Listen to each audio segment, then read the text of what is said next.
Hi, I'm Ava Wallace, the Daily Northwestern sports editor, and welcome to another edition of Wildcat Extra. I'm here with Alex Putterman and Rohan Nadkarni, our two men's basketball beat writers right now, and we're going to talk about, what's been going on with men's basketball this season.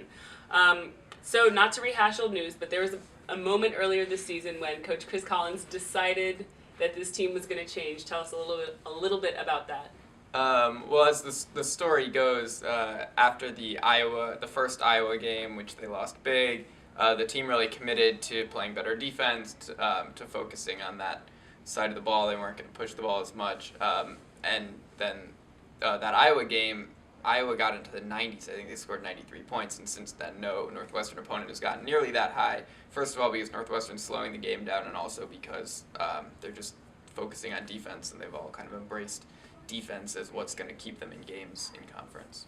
Right, and so fast forward, Northwestern's taken 5 of 7 Big Ten games, and then we're here on Saturday at home against Nebraska, and we lose. What happened there? Well, I think, what kind of happened is Alex has brought it up that in a lot of these games that Northwestern won, it came down to the end of the game, and someone hit a big shot, or, someone hit Trey Dempsey a couple of threes, and, the truth is in basketball that you can't always count on these close games to go your way at the end.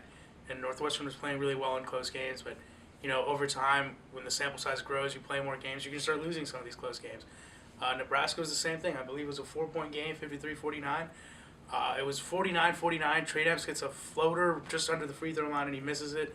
That's the kind of shot that's been going in for them. So, basketball can come down to one shot, one bounce.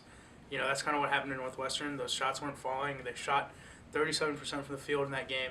Drew Crawford played all 40 minutes but scored only 13 points. He struggled a little bit. So, the offense with this team comes and goes. They've done a great job, as Alex said, on defense. Not just team defense, but taking away the other team's best player, something Northwestern's become really good at.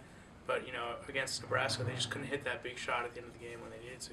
And early in that winning streak, or the 5 of 7 streak, they were really just doing it on defense, and they were scoring low totals themselves and shooting poor percentages themselves. They were just forcing the opponents into even lower scoring totals and percentages.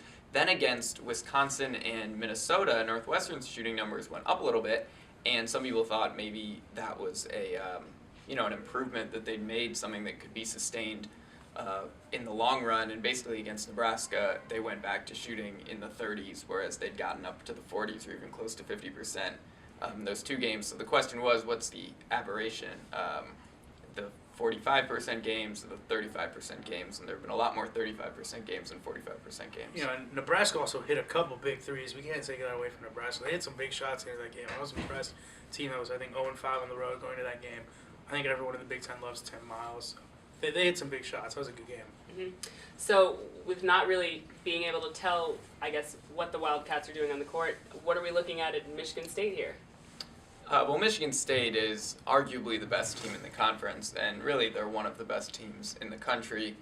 Northwestern has had success on the road this year, or of late, but you can't really ask them, given their talent level and Michigan State's talent level, you can't really ask them to go to Michigan State and win. Maybe they keep it low scoring and competitive as they did the first time they played Michigan State. They won 54-40. It was really closer than that for a lot of the game, and I think something like that is as good as we can really realistically hope for. Yeah, last time the two teams played, it was a 4-point game at halftime. Northwestern really hung in there for the next 7 to 8 minutes of the second half before Michigan State just wore them down. They have so much talent. Gary Harris, Keith Appling. The big difference for Thursday's game is going to be Adrian Payne is back from Michigan State. And quite frankly, I've seen Adrian Payne in person. I pray for the people that have to defend that guy. Yeah. He's a monster. Northwestern has nobody who can match up with Adrian Payne. If poor Drew Crawford is stuck, playing a 4 and somehow gets switched on Adrian Payne, he's going to regret the time he decided to come back for his senior year. That's going to be tough. That guy's a down low. Again, bless Alex Ella, Drew Crawford. These guys have played so hard on defense and have done a great job of taking away the team's great players, like I mentioned. And, maybe they'll figure out a strategy for Payne. He's just physically so imposing. And it's not just Northwestern. On every roster in the Big Ten, there's no one who's built to guard someone like him. He can stretch out and hit a 3 if you need to and then just bang down low. So he's someone who I think will make a big difference in this game. Northwestern's power rotation has been lacking for a few years now. And Payne's the kind of guy who can, take advantage of that. All right. That's all I've got. Thanks so much for joining us for this edition of Wildcat Extra.